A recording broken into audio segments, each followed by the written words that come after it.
स्वामी जी प्रणाम। मेरा नाम राकेश शर्मा है और मैं गुड़गांव से आया हूँ। मेरा प्रश्न है,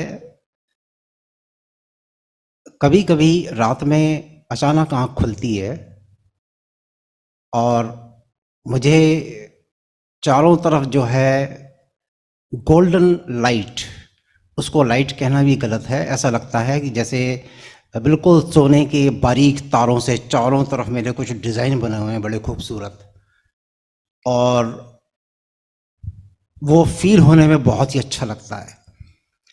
वो तीव्र प्रकाश भी नहीं होता, लेकिन यहाँ पर जो हम समाधि में अनुभव करते हैं नीला आकाश, वो उससे ज़्यादा चमकदार होता है। और फिर मैंने ये देखा है कि धीरे-धीरे करके फिर वो डिम होना शुरू हो जाता है और धीरे-धीरे करके फिर वो गायब हो जाता है। तो मैं जानना चाह रहा था कि ये क्या अनुभव है? क्या ये कुछ इंडिकेशन है मेरे लिए, या अस्तित्व मुझे कुछ बता रहा है, कुछ कहना चाह रहा है? थोड़ा प्रकाश डालने की कृपा करें। ठीक है, बहुत महत्वपूर्ण सवाल है। गोल्डन प्रकाश पे प्रकाश डालने की कृपा करूंगा। ओशो ने इसकी एक विधि भी दी है, जो मित्र इस अनुभव को करना चाहें। ओशो के द्वारा दी गई विधि का नाम है गोल्डन लाइट मेडिटेशन। आप जो देख रहे हैं वह सहस्त्रदल कमल का अनुभव है, जिसको सहस्त्रार कहा जाता है। अंग्रेजी में 1000 petal लोटस कहते हैं, हजारों पंखुड़ियों वाला कमल। उस कमल का रंग गोल्डन रंग है, चमकदार पीला रंग है। यदि कोई व्यक्ति ध्यान की साधना कर रहा है, रात्रि में जब वह पूरी तरह शिथिल होता है, उसकी ऊर्जा ऊर्ध्वगामी होकर सहस्त्रार पर पहुंच जाती है।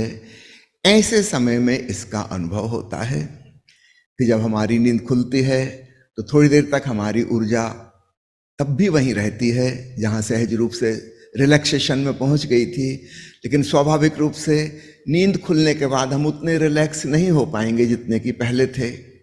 तो जैसे जैसे हमारी बहिर्मुखता बढ़नी शुरू होगी, क्रमशः हम पाएंगे कि वह विलीन होने लगा, क्योंकि अब हम बॉडी ओरिएंटेड हो गए, माइंड ओरिएंटेड हो गए। मन में सवाल आ गया कि ये क्या है, तो विचार में शक्ति चली गई। तो जो पूरी शक्ति सहस्त्रदल कमल को खिलाने में लगी थी, वो फिर से वापस रीडिस्ट्रीब्यूट हो जाती है तन में, मन में, हृदय में, भावनाओं में इत्यादि में। तो कुछ मिनट के भीतर वह अनुभव विलीन हो जाता है। इसको करने की विधि ओशो ने समझाई है कि रात्रि को सोते समय कल्पना करें कि भीतर आती सांस से गोल्डन लाइट सिर के वहां से भीतर आ रहा है। जो लोग विजुअलाइज करने में सक्षम हैं उनके लिए यह विधि बहुत आसान है। विजुअलाइज करें कि आपके सिर के पास मानो सूर्योदय हो रहा है, और जैसे सुबह स्वर्णिम प्रकाश किरणें सूर्योदय के समय निकलती हैं, वैसी किरणें हर भीतर आती सांस के संग जा रही हैं, पैर के पंजे तक जा रही हैं। आराम से धीमी धीमी सांस लीजिए। छूटती हुई सांस में भाव करिए कि पैर के पंजों से अंधेरा ऊपर की ओर आ रहा है। तो धीरे धीरे एक बहुत सुंदर रिदम बन जाएगी। भीतर जाती सांस में गोल्डन लाइट भीतर जा रहा है, पूरे शरीर में व्याप्त हो गया, और बाहर जाती सांस में पैर के पंजे से अंधेरा ऊपर की ओर आ रहा है, श्वास के संग बाहर चला गया। अगर 10 मिनट आप इसको करके रोज सोएं तो लगभग 2-3 महीने के भीतर यह अनुभव होने लगेगा। रात्रि को अचानक आपकी नींद खुलेगी संयोग से अपने आप, और आप पाएंगे कि सिर में सहस्त्रदल कमल। याद रखने के, कमल तो एक प्रतीक है, कहने के लिए उपमा है, ऐसा नहीं कि एग्जैक्टली कमल जैसा कुछ दिखाई देगा। हजारों पंखुड़ियां कहने का मतलब अनंत पंखुड़ियां। पुराने जमाने में सहस्त्र का मतलब 1000 नहीं होता था जैसा कि आजकल हिंदी भाषा में होता है। सहस्त्र का मतलब था अनंत, असंख्य, काउंटलेस, जिसको हम कहें, जिसको हम गिन ना सकें। तो आपने जो अनुभव का जिक्र किया है बिल्कुल सही है, आप गिन नहीं सकते। गोल्डन लाइट, उसको लाइट भी नहीं कह सकते, कुछ जाली जाली जैसी नजर आती है। फूल भी नहीं कह सकते। अगर कोई उपमा हम देना चाहेंगे तो सबसे अच्छी उपमा यही होगी, क्योंकि जब हम फूल कहते हैं तो उसमें यह भी पता चलता है कि कोई चीज की खिलावट हुई है, समथिंग हैज ब्लॉसम्ड, उसमें ये वाली भावना आ जाती है। जैसा आपने कहा कि जब वह अनुभव होता है तो बड़ा अच्छा लगता है, आनंद की अनुभूति होती है। तो फूल के साथ प्रफुल्लता की भावना जुड़ी हुई है। जब हमारे भीतर चेतना की खिलावट होगी, उसके साथ साथ प्रफुल्लता का, प्रसन्नता का, आनंद का एहसास होगा। जब हम होशो हवास में होते हैं तो एक सूक्ष्म तनाव कहीं ना कहीं बना रहता है और हमारी पूरी ऊर्जा सहस्त्रार पर नहीं पहुंच पाती, अन्य दूसरी चीजों में भी इन्वॉल्व होती है। लेकिन गहरी नींद में, विशेषकर सुषुप्ति में, जब सपने भी नहीं चल रहे, अब कहीं कोई इन्वॉल्वमेंट नहीं है, नींद में हम संसार को भूल गए, संसार में घटने वाली घटनाओं को भूल गए। और याद रखिए, जब दूसरा कोई नहीं बचा तो फिर वहां मैं भी नहीं बचता। जागते हुए लोगों के बीच में रहते हुए हमें लगातार अहंकार का एहसास होता रहता है, दूसरे हैं तो मैं भी हूं। लेकिन जब दूसरे विदा हो गए, अपने शरीर का भी नहीं पता, हम किस जगह हैं, कौन सा शहर है, कौन सा गांव है, अपना घर है कि कहीं और है, कुछ भी नहीं पता। अपना नाम भी जहां भूल गए हम, अपना व्यवसाय भूल गए, पढ़ाई लिखाई भूल गए, कुछ भी याद नहीं। वहां पर फिर मैं भाव भी नहीं रह जाता। तो डीप रिलैक्सेशन, ऐसी अवस्था में जो ध्यानी साधक नियमित साधना कर रहा है, उसकी ऊर्जा सहस्त्रार पर होती है। अगर उसकी नींद खुल गई किसी कारणवश, तो अचानक वह इस स्वर्णिम प्रकाश का अनुभव करेगा और उसके साथ बड़ी प्रफुल्लता का, शांति का, हल्केपन का एहसास होगा। उस समय आप विदेही अवस्था में होते हैं, मनातीत अवस्था में होते हैं। नींद में ये अवस्थाएं अपने आप घट जाती हैं, हमें कुछ करना नहीं पड़ता। दिन के समय जब हम ध्यान में, समाधि में डूबने की कोशिश करते हैं तो हमारी वो छोटी सी कोशिश भी एक टेंशन होती है। कम से कम हम कुछ नहीं कर रहे तो हम इंतजार कर रहे हैं कि अब कुछ हो। वो इंतजार भी एक तनाव है, हम उम्मीद कर रहे हैं कि कुछ होना चाहिए। नींद में वो भी नहीं था, कुछ भी नहीं था। तो इस अनुभव को प्राप्त करने के लिए आप यह प्रयोग कर सकते हैं, गोल्डन लाइट मेडिटेशन।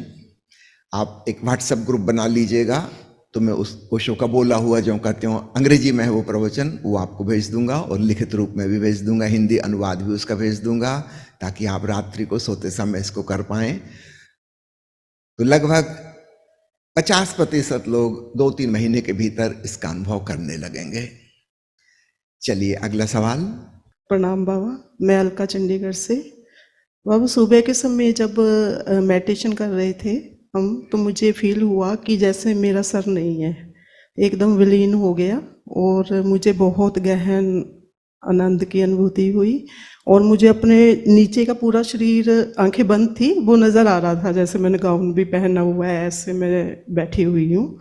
तो एक तो ये अनुभव, एक ये कि जब मैं ध्यान में बैठी थी, एक ऐसे गोल्डन सा रिंग, मतलब बहुत शाइन में, गोल्डन और ब्लू कलर में, और बीच में एक डायमंड लगा हुआ, वो जैसे मेरे नीचे ऐसे घूमता रहा, घूमता रहा, घूमता रहा। और मेरा मन किया कि मैं आंखें खोल के देखूं कि ये क्या है। लेकिन पिछले अनुभवों के अकॉर्डिंग मैंने सोचा नहीं, अब मैं आंखें नहीं खोलूंगी, सिर्फ फील करूंगी। तो उसके बाद मुझे बहुत ज़्यादा परम शांति फील हुई। और मैं जानना चाहती हूँ कि ये सब क्या है और मैं आगे कौन सी साधना करूँ। महत्वपूर्ण सवाल है। यह अनुभव बिना सिर के होने का, जब हमारे विचार बंद हो जाते हैं तो हमारा एसोसिएशन अपने सिर का विचारों से है।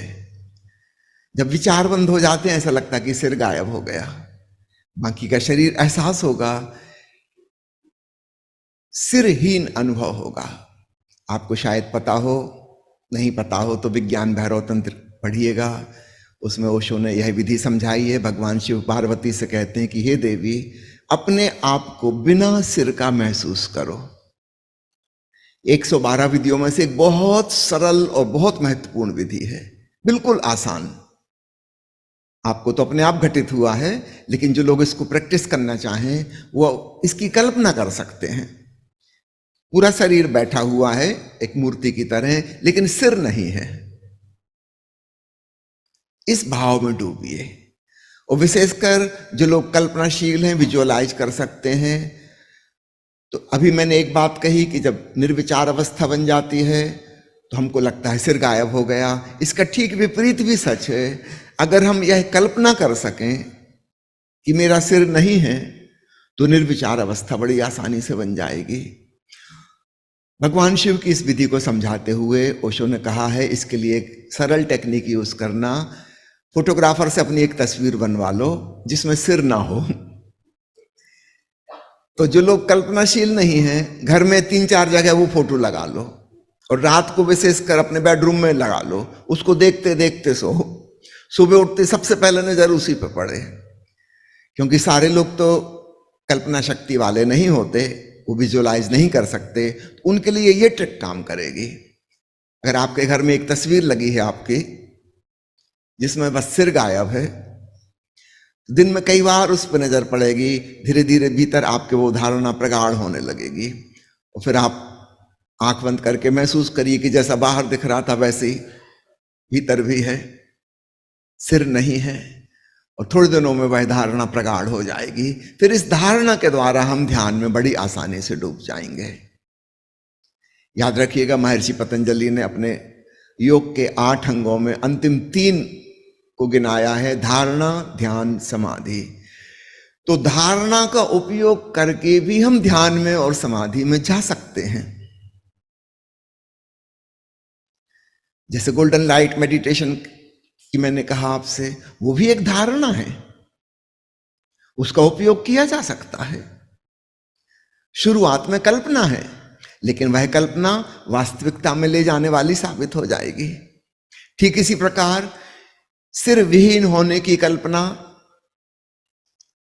कल्पना ही है, सच नहीं है, लेकिन किसी परम सत्य की तरफ जाने का यह मार्ग बन सकती है। तो धारणा का प्रयोग ध्यान में डूबने के लिए और ध्यान का उपयोग समाधि में डूबने के लिए किया जा सकता है। तो आपको जो अनुभव हुआ, सुंदर अनुभव हुआ। और ये सहस्त्रदल कमल वगैरह, गोल्डन फ्लावर, ये पुरुषों को दिखाई देते हैं। महिलाओं को तो रिंग दिखाई देता है गोल्ड का और डायमंड जड़ा हुआ। चूंकि पुराने शास्त्र पुरुषों ने लिखे हैं, उसमें इसका वर्णन नहीं आया। अगर महिलाएं शास्त्र लिखती तो हर चीज की उपमा वो आभूषण से देती।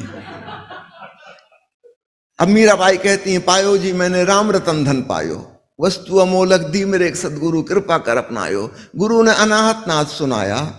अब वो उसको ट्रांसलेशन क्या कर रही हैं, राम रतन धन। राम को भी उन्होंने रतन और धन बना दिया।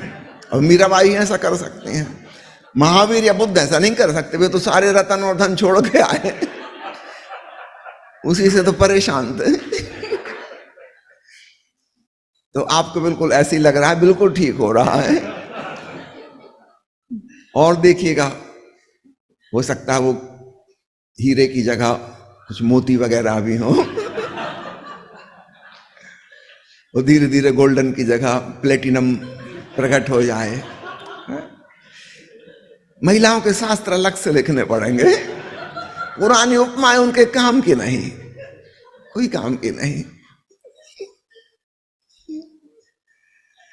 उपमा उपमा है, अनुभव एक ही होता है, लेकिन जब हम उसको व्यक्त करते हैं शब्दों में, स्वाभाविक रूप से हमारे रुचि रुझान, हमारी पसंद नापसंद, हमारा बैकग्राउंड, हम किस ढंग से सोचते विचारते रहे हैं, उन सब चीजों का प्रभाव पड़ेगा। बुद्ध को अंधेरा प्रिय है, अपनी अपनी रुचि रुझान है। मखमली अंधेरा, मानो स्पर्श कर रहा हो, सघन अंधेरा। सालों साल जंगल में रहे हैं, घने अंधेरे में, बड़ा लगाव है उन्हें अंधेरे से। मोक्ष की घटना को भी उन्होंने निर्वाण नाम दिया। निर्वाण यानी दीपक का बुझ जाना, सारी रोशनी गायब हो गई। असीम अंधकार। अब दूसरा व्यक्ति जो अंधेरे से डरता हो, यहां एक महिला बैठी है, उनको इतना डर लगता है अंधेरे से, रात को अगर रोशनी चली जाए, लाइट बंद हो जाए, वो एकदम नींद में उठ के बैठ जाएंगे घबरा के, और अपने मोबाइल की टार्च जला लेंगे। नींद में भी उनको पता चल जाता है कि लाइट चली गई। अब ऐसे व्यक्ति से कहो कि मोक्ष में परम अंधकार है, वो कहेंगे रहने दो, हमें नहीं चाहिए ऐसा मोक्ष। अरे सांप बिच्छू आ जाए, भूत प्रेत आ जाए, मच्छर ही काटने लगे, कितनी मुसीबत हो जाए। इनसे कहना होगा नहीं, हजारों सूरजों की रोशनी निकल आई, तब इनको लगेगा ठीक ध्यान करने योग्य है। भगवान बुद्ध का बहुत प्रभाव हमारे देश में नहीं पड़ा, क्योंकि उन्होंने जो उपमाएं दी वो अधिकांश लोगों को रास नहीं आई। उन्होंने कहा शून्य हो जाओ, हद हो गई, जिंदगी भर हम तपस्या करें, साधना करें, पूरी जिंदगी दांव पे लगा दें, और अंत में होगा क्या, शून्य हो जाएंगे, मिट जाएंगे। इसकी खातिर ये हमें कोई लक्ष्य ही नहीं लगा पाने योग्य। शंकराचार्य का खूब प्रभाव पड़ा, उन्होंने कहा पूर्ण परमात्मा हो जाओगे तुम, हम ब्रह्मास्मि का अनुभव होगा। पॉजिटिव टर्म था, बहुत लोगों को अपील किया। वो जो हमारा लोभी लालची चित्त है, उसको लगा कि ये बात तो ठीक है, अभी हम इम्परफेक्ट हैं, अपूर्ण हैं, हम पूर्ण हो जाएंगे, गजब हो जाएगा, कुछ किया जाए इसके लिए। याद रखिएगा, सारी उपमाएं वो जो व्यक्ति बोल रहा है उसके पुराने बैकग्राउंड से आती हैं। नीलांचल जी हमारे रेलवे विभाग में नौकरी करते हैं, इनके अधिकांश गजलों में रेल की उपमा जरूर आती है। तुम धड़धड़ाती रेल से गुजर जाती हो, और मैं पुल के खंभों सा कांपता रह जाता हूं। अब ऐसी उपमा इन्हीं को सूझ सकती है।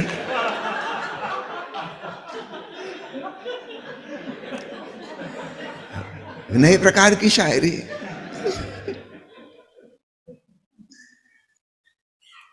तो पुराने शायर वही कश्ती और किनारा, दीपक और शम्मा और उसका परवाना, वही पुरानी चीजें चलती रहती हैं। अभी रेल और खम्बा वो अपने अनुभव से आएगी ना। वो पुराने शायर बेचारे नाव में बैठते थे, तो उनके लिए वही महत्वपूर्ण था। अभी रेल में बैठे हैं तो उपमाएं नहीं होंगी। इस बात का ख्याल रखिएगा, हर व्यक्ति को अनुभव वही हो, फिर भी उसके कहने का अंदाज, उसका नजरिया बदल जाएगा। बिल्कुल ठीक हो रहा है आपको। और ये सिर विहीन होने का ध्यान बहुत महत्वपूर्ण है। ओशो की किताब तंत्र सूत्र में इसको विस्तार से पढ़ लीजिएगा, और वो फोटो लगा के आप पाएंगे उदाहरणा धीरे धीरे धीरे हृदयंगम हो गई। रात को देखते देखते उसी को सोए, सुबह उठते ही से फिर उसी पर नजर पड़ी। आप पाएंगे थोड़े दिनों में आप अपने आप को सिर विहीन महसूस करने लगे, और अचानक निर्विचार साक्षी प्रगाढ़ हो गया। कितनी छोटी सी ट्रिक, इसका प्रयोग कीजिए। चलिए अगला सवाल।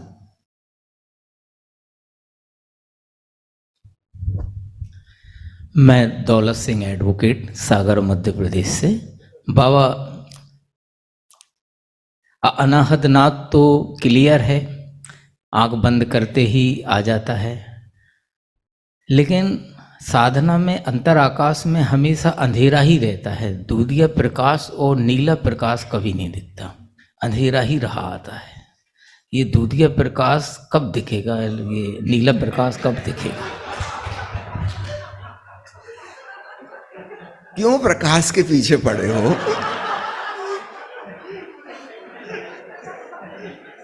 कबीर ने कहा है, साधो सहज समाधि भली। समाधि में जो सहजता से अनुभव होता है उसको अंगीकार करो, बहुत प्रेम भाव से उसको स्वीकार करो, तब आप रिलैक्स हो गए। वो जो आप कुछ खोजने की तलाश में लगे रहते हो, आप रिलैक्स नहीं हो पाते। सभी मित्रों से निवेदन कर रहा हूं, सिर्फ दौलत जी से ही नहीं, सभी मित्रों से निवेदन कर रहा हूं, हमको जो टेक्निक करनी थी हमने वो पूरी कर ली, उसके बाद आप एकदम छोड़ दीजिए। Now let go. क्या होना चाहिए इसका एक्सपेक्टेशन ना हो। जो विधि हमको करनी थी निष्ठापूर्वक हमने कर दी, पूरी लगन से कर दी। उसके बाद जस्ट स्टॉप। इस स्टॉप में एक्सपेक्टेशन भी खत्म,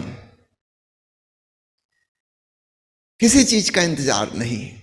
जो सहज स्वाभाविक अपने आप हो रहा है उसके प्रति हमारा हृदय खुला हो, स्वीकार भाव के संग। हो सकता है प्रकाश आए तो हम राजी हैं, हो सकता है अंधकार रहे, हम उसमें भी राजी हैं। जो भी हो, हम अपनी तरफ से कुछ थोपे ना।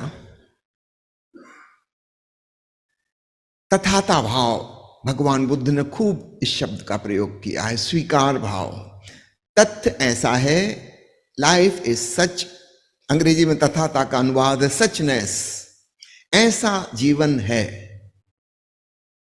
तो हो सकता है दौलत जी जो हैं उनके पास प्रकाश की दौलत ना हो, इनकी आत्मा अंधियारी हो,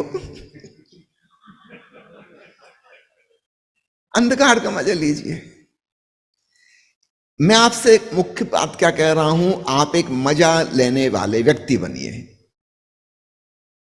किस चीज का इससे फर्क ही नहीं पड़ता। अगर मुझे आनंद लेने की कला आती है तो फिर हर चीज में आनंद है।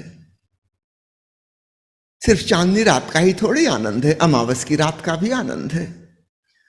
और जिनको आनंद लेना नहीं आता हर चीज में, कुछ गुणा भाग निकालते रहते हैं, ऐसा नहीं ऐसा होना चाहिए। और ये वकील है, तो वकील की नजर तो मीन मेख निकालने की, लूप होल्स निकालने की, कानून में से भी निकाल लेते हैं रास्ता। बिल्कुल चांदनी हो जाए तब भी कहेंगे बस इतनी सी।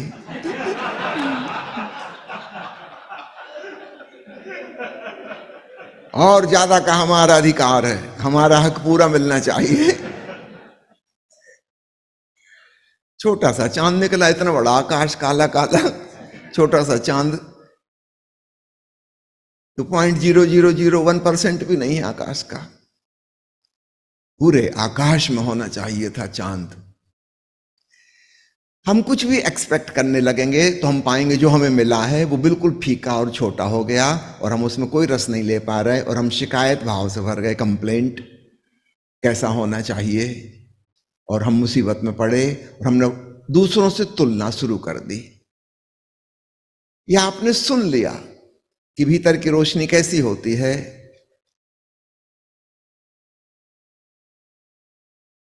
जैसे हम बाहर के जगत में तुलना और प्रतिस्पर्धा और प्रतियोगिता कर रहे हैं, कंपटीशन, दूसरे से आगे निकलना है। फला फला आदमी कह रहा था कि चांदनी की रोशनी, हम उसको बताते हैं, हमने सूरज की देख ली, पीछे पछाड़ दिया उसको। वो कोई सूरज वाला मिल जाएगा तो हमने कहा हमने तो 1000 सूरज की रोशनी देखी है, तुम क्या एक ही सूरज देखते अभी तक? अरे तुम तो बिल्कुल योग भ्रष्ट हो गए, पतित अवस्था। एक ही सूरज, हजारों सूरज देख लिए हमने। वो हमारा लोभी, लालची, प्रतियोगी मन हर जगह आ जाता है। उससे कहना कि चुप रहो, ये वकालत तुम कोर्ट में करना, अभी ध्यान में डूब रहा हूं। अभी मेरे भीतर की जो संपदा है, भीतर की जो दौलत है, वह जो भी है, बिना किसी अपेक्षा के मैं उसका मजा लेना चाहता हूं। तुम एक आनंद लेने वाले व्यक्ति बनो। कल एक महिला कह रही थी, मुझे तो बस रात के सन्नाटे जैसी आवाज सुनाई देती है। हे देवी, तुम और क्या सुनना चाहती हो? डीजे वाले भैया जरा ये गाना बजाना। ये परमात्मा ना हुआ आकाशवाणी का पंचरंगीत प्रोग्राम हो गया, विविध भारती फरमाइशी प्रोग्राम। अच्छा जरा गुनगुन सुनाओ, जरा पायल की रुंझुन, अब बरसात की टिप टिप। हम परमात्मा को भी आदेश देने लगे कि बोर कर दिया झिंगुर की आवाज सुना सुना के। अरे कुछ और होगा कि यही चलता रहेगा?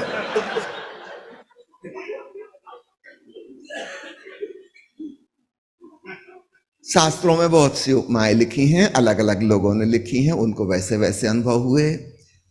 हम समझ लें, सुन लें, लेकिन हमको जो हो रहा है हम उसमें डूबें।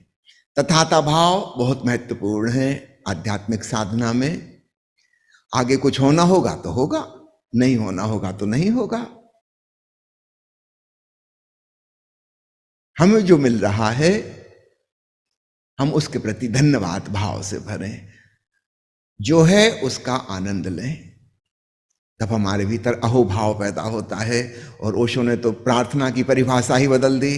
पुरानी प्रार्थना में याचना थी, मांग थी, ऐसा होना चाहिए, वैसा नहीं होना चाहिए। ओशो कहते हैं प्रार्थना यानी धन्यवाद।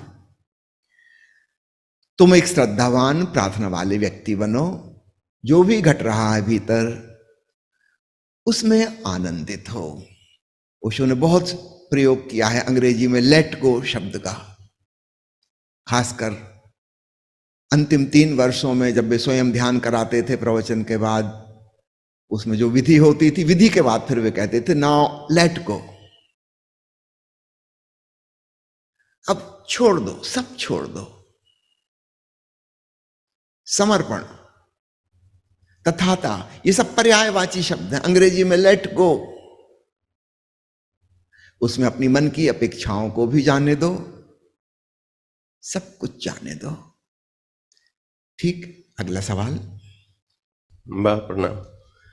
बाबा जब भी ध्यान में बैठते हैं, टोटलिटी से भी करते हैं, तो 15-20 मिनट में ही कुछ विचार आने से या किसी भी चीज़ से भंग होने से, जैसे कल आप करवा रहे थे शाम को पूरा संध्या कीर्तन के टाइम, तो हम पूरा टोटलिटी से कर रहे थे, नाद नूर अंतर का सब कुछ जुड़ा हुआ था। जैसे ही आपकी वो घंटी बज रही थी, ध्यान और कहीं डायरेक्शन बदल लेता, डायरेक्शन बदल जाती है। किसी भी छोटी सी बात चीज़ से भी भंग हो जाते, विचार से, या कोई छोटी सी भी रिंग बज गई, कोई मोबाइल की भी छोटी सी रिंग बज गई, तो इन चीज़ों से डायरेक्शन चेंज हो जाती। अगर हमने बाहर की चीजों को बाधा मान लिया, ऐसी हमने धारणा बना ली कि मोबाइल की रिंग से बाधा पड़ेगी, बच्चा रोएगा तो बाधा पड़ेगी, घंटी बज गई तो बाधा पड़ गई, किसी ने हॉर्न बजा दिया सड़क पर कार का तो बाधा पड़ गई, हवाई जहाज निकल गया, अब तो सत्यानाश हो गया ध्यान का, कोई उपाय नहीं। वो पत्नी ने टीवी चालू कर दी, वो घर घर की कहानी फिर देख रही है, जो इस घर में भी हो रही है, देखने की जरूरत क्या है, बस बाधा पड़ गई, विचार चलना शुरू हो गए। मुख्य बात यह नहीं है कि क्या हुआ बाहर, मुख्य बात यह है कि हमारे भीतर हमारी यह धारणा कि बाहर की घटनाएं बाधा पहुंचाती हैं, इसलिए बाधा पहुंच रही है। अगर हमने स्वीकार कर लिया कि जीवन है और उसमें विभिन्न चीजें होती रहेंगी, पत्नी किचन में खाना पका रही है, बर्तन की आवाज आएगी, बच्चे भाग दौड़ करेंगे, खेलेंगे, गिरेंगे, रोएंगे, सब कुछ होगा, सड़क पे गाड़ियां गुजर रही हैं, हॉर्न भी बजेंगे, हवाई जहाज भी निकलेंगे, मक्खी भी चेहरे पे आके बैठेगी, सब कुछ होगा। जब हम स्वीकार कर लेते हैं तथाता भाव, तब हम गहन साक्षी भाव में डुबकी लगा जाते हैं। फिर जो भी हो रहा है हम उसके ही साक्षी हो गए। यहां तक कि अगर विचार चला तो हम विचार के भी साक्षी हैं, विचार को भी हमने स्वीकार कर लिया, स्वाभाविक है। कोई घटना घट रही बाहर, मन में उसके प्रति विचार चलने लगा, उसका भी स्वीकार, उससे भी क्यों लड़ना। और हैरानी की बात है, जैसे ही आप स्वीकार करेंगे आप उसके भी साक्षी हो जाएंगे। विचार आया, उसने अपना फंक्शन किया, विचार चला गया, आप साक्षी के साक्षी हैं। तो ध्यान की दिशा नहीं बदलेगी, ध्यान और गहरा हो जाएगा। तो हमारी धारणा हम बाहर की घटनाओं को किस भांति लेते हैं। अगर हमने उनको दुश्मन समझा कि नहीं होना चाहिए, तो हमारे भीतर एक रिजेक्शन है, अस्वीकार की भावना है, क्या क्या नहीं होना चाहिए, एक लंबी लिस्ट है हमारे पास, और मुसीबत कुछ ना कुछ उसमें से होगा ही होगा। अक्सर धार्मिक आदमी, ध्यान और प्रार्थना करने वाले लोग सामान्य संसारी व्यक्ति से भी ज्यादा अशांत और बेचैन और परेशान होने लगते हैं। उनको लगता है कि हर चीज उनको डमाडोल कर देती है, कुछ ना कुछ घर में बाहर होता ही रहेगा, अब आप ध्यान कर रहे हो तो क्या कौआ काँव काँव बंद करना कर दे, चिड़िया बोलना बंद कर दे? नहीं, कौए को तो कुछ पता नहीं पता, कुत्ता अपने मजे से भौंकता रहेगा। कुत्ता तो नहीं कह रहा कि आप शांत क्यों बैठे हुए, भौंकने में बाधा पहुंचती है। तो आप भी मत कहो कि कुत्ते के भौंकने से हमको शांति भंग हो गई। भाई कुत्ता अपना काम कर रहा, आप अपना काम करो। आपका काम है तथाता भाव में रहना, इसमें कुत्ते का भौंकना इंक्लूडेड है। भौंकने दो कुत्ते को, आप उसके भी साक्षी रहो। तो आप दो सूत्र पकड़ लो, साक्षी भाव और तथाता भाव। फिर कोई चीज आपको विघ्न जैसी नहीं लगेगी, बल्कि हर चीज आपको और भी ज्यादा सचेत कर जाएगी। हो सकता है ध्यान में बैठे बैठे आपको हल्की सी मूर्छा घेरने लगी हो, अचानक कुत्ता भौंका और आप सजग हो गए, चौकन्ने हो गए। आप कुत्ते को भी धन्यवाद दोगे। भगवान की बड़ी कृपा। याद रखना, भगवान को अंग्रेजी में कहते हैं गॉड, कुत्ते को कहते हैं डॉग। DOG और GOD, बस स्पेलिंग उलट पुलट है, बीच का ओ वही का वही है, बीच की चीज है शून्यता। अपने क्या फर्क पड़ता है G और D यहां है कि वहां है? इसका मतलब हुआ कुत्ते को पीछे से देखो तो गॉड। कुत्ता भी परमात्मा का रूप है। परमात्मा ने उसको ऐसा बनाया है, भौंकने वाला, तो वो अपना काम कर रहा है। कह रहा है कि नींद में सो मत जाना, जागो। भों भों कह के कह रहा है कि भोर हो गई, भोर हो गई, जागो, सुबह हो गई। तो पूरी बात हम पे निर्भर है, हम कैसा चीजों को लेते हैं, वो हमें वैसी ही लगने लगती हैं। और जब वो लगने लगती हैं तो कंफर्म हो जाता है कि हमारी जो सोच थी सही थी। देखा ना, कुत्ता भौंका, हो गया गड़बड़। इतना बढ़िया विपस्सना सदा था, बस परमात्मा मिलने ही वाला था, ये नालायक बीच में भौंक दिया। अब गुस्सा आ गया, क्रोध से खून खोल उठा, सब ध्यान में अनभंग हो गया। अब चूंकि ऐसा हो गया, अब आप कंफर्म हो गए कि कुत्ता के भौंकने से ध्यान गड़बड़ होता है, कि जाओगे कहां? इसी दुनिया में हमें रहना है, इसी दुनिया में 8 अरब लोग और हैं, और न जाने कितने पशु पंछी हैं, वो क्या क्या घटनाएं घट रही हैं। अगर हम स्वीकार भाव अपना लें तो हम पाएंगे हर चीज हमें और स्वीकार भाव में डुबा गई और साक्षी भाव में हमें ऊपर उठा गई। और तब आप धन्यवाद के भाव से भरेंगे कि बहुत बढ़िया, ये तो परीक्षा की घड़ी थी, इस परीक्षा में भी पास हो गए।